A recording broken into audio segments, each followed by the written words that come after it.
They like get jealous probably. Hello?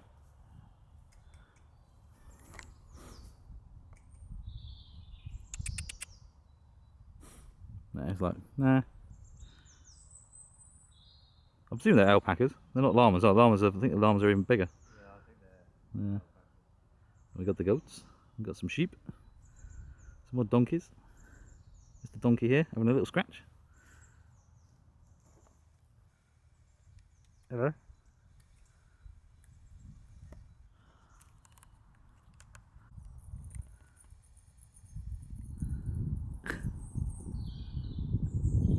Sort of synchronised. It's like the donkey's got bodyguard.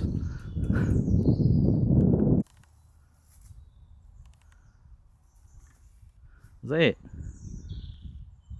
Hey, donkey. Yes.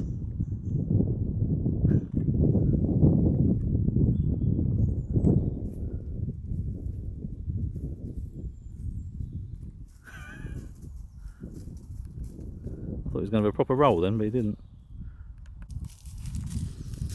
No.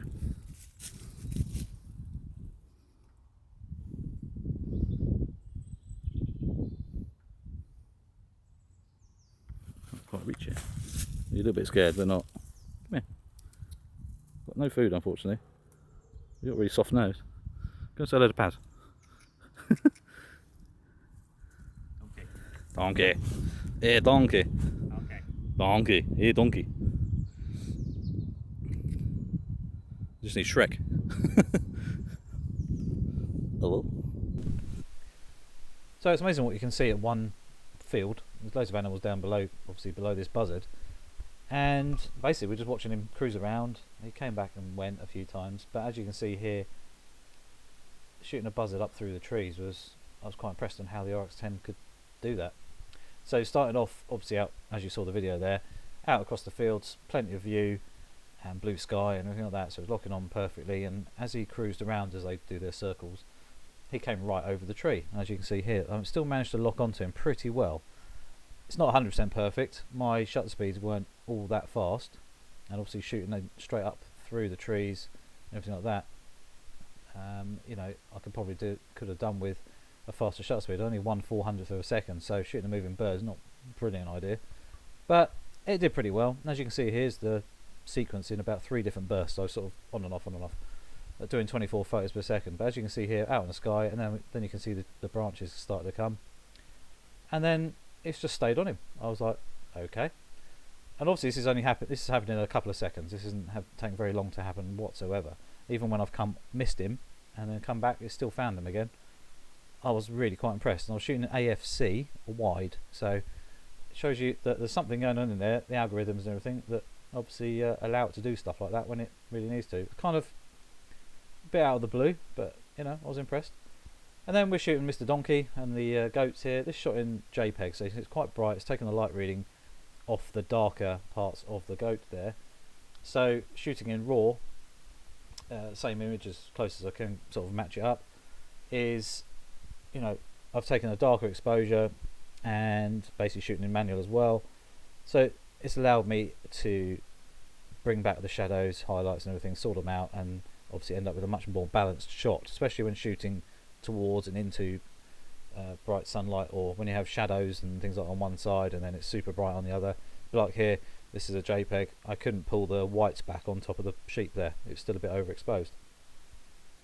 Mr. Donkey here, as you can see here, not bad. It's a bad shot. It's just a donkey, but you can see here the difference between RAW and JPEG. The colours are a little bit richer on the JPEG, but there seems to be a little bit more detail, a little more control with the RAWs. And then shooting JPEG like this, you think, okay, it's not a bad shot, but then you look at the back, in the background, the sky is bleached out, overexposed, and as you can see here, again, you know, this is the original shot, totally blown out, and I managed to, on the previous shot, pull the highlights down a little bit to show some of the sky and some of the branches, but it didn't do all that amazingly.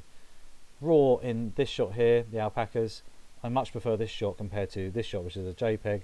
JPEG is much richer, generally, and that's on standard for me as well.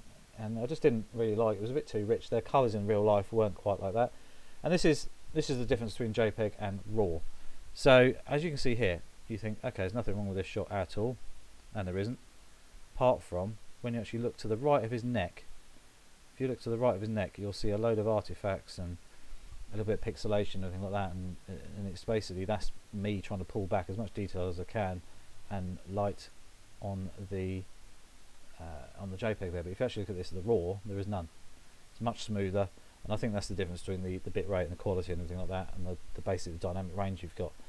And this is the original RAW. So just to show you there, initially you already had more detail in the branches and stuff like that, and a little bit more blue there before you'd even touched it. So I think, you know, it's up to you in the day what you want to use. I'm not saying don't use JPEG or just use RAW, whatever. Personally, I just shoot RAW, you know, and it gives you a lot more control. The quality is slightly higher, especially with, you know, pushing the limits of the sensor and you know, whatever you want to do. It does allow a little bit more. Like I say, totally up to you what you want to do. The whole point of having the settings in the camera is it allows you to be fully customized to what you would like to do, and it's down to you personally. So, you know, don't forget to click the subscribe button, little notification bell as well. If you want any more help with settings or anything like that, give us a shout. Obviously, check out the other videos as well. Lots more to come soon, but this is something I photographed a few weeks ago, and I've been meaning to do something about it for a while. And I just thought, oh, yeah, I need to do this. And it was just impressive how the autofocus naturally just stayed on that bird. So, you know, even through a very messy situation, I was really, really quite impressed. So, you know, considering that camera's now, what, 3.5 years old, probably 4-year-old technology in the real world, it's still doing rather well. So, anyway, I shall see you soon. Take care, and don't forget to click the subscribe button, little notification bell again, and please share the videos and the channel. See you soon.